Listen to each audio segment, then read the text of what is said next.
খাদ্য সংরক্ষণাগার ডুবে আছে হাঁটু থেকে কোমর পানিতে। গুদামের চারপাশ পরিণত হয়েছে ময়লার ভাগাড়ে।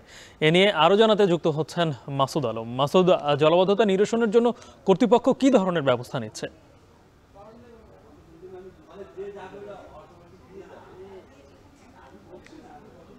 ধর্মপুর হচ্ছে এই কুমিল্লার সবচেয়ে বড় খাদ্য গুদামটা আসলে আমরা দেখেছি যে শুকনো কিংবা বর্ষা সব সময় কিন্তু পানির নিচে তলিয়ে থাকে।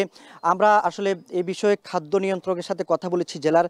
তিনি আমাদেরকে জানিয়েছেন যে তারা বহুবার আসলে এটাকে সংস্কার করে এই যে সমস্যা জলাবদ্ধতার সেটি নিরসনে তারা তাদের উচ্চত যে কর্মকর্তা রয়েছেন তাদের সঙ্গে তারা কথা বলেছেন। তবে বহুবার তারা বলেছেন যে এটা সংস্কার উদ্যোগ নেবেন এবং পুনর্নির্মাণের জন্য এবং সেটি এই এলাকাটা উঁচু করার জন্য তারা উদ্যোগ নিয়েছিলেন। কিন্তু সরকার পরিবর্তন হওয়ার পর থেকে প্রকল্পটা আসলে ঝুলে যাওয়ার কারণেই কিন্তু এখন আসলে সেটির সংস্কার কাজ কিন্তু শুরু করা যায়নি। তবে তারা বলছেন যে খুব শীঘ্রই এই যে সমস্যা সেটি দূর করতে তারা কাজ করবেন।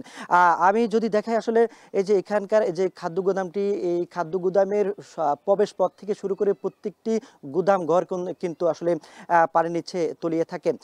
এখানে আমরা যদি বলি প্রবেশ পথে হাঁটু পানি, একই সাথে ভিতরে যে জায়গাটি আছে সেগুলো কোমর পানির নিচে রয়েছে। শুধু পানি নয়, এখানকার যে ময়লা আবর্জনার একটা ভাগাড়ে পরিণত হয়েছে।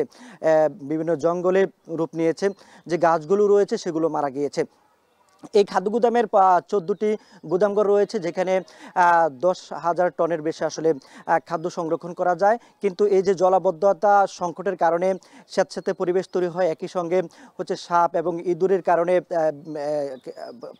খাবার নষ্ট হচ্ছে। এখানে মূলত রাখা হচ্ছে ধান, চাল এবং গম জাতীয় খাদ্য। এখানকার যারা শ্রমিক রয়েছেন তারা বলছেন যে এই জলাবদ্ধতার কারণে এবং পানির কারণে নোংরা পরিবেশ তৈরি হয়েছে, এতে করে পরিবহনে এবং তারা খাদ্য ওঠানামায় কিন্তু বেগ পেতে হচ্ছে। তারা বলছেন যে শ্রমিকরা বলছেন যে তারা নানান চর্মরোগে আক্রান্ত হচ্ছেন। তো এই যে খাদ্য গুদামের এই যে দুরবস্থা সেটি নিরসনে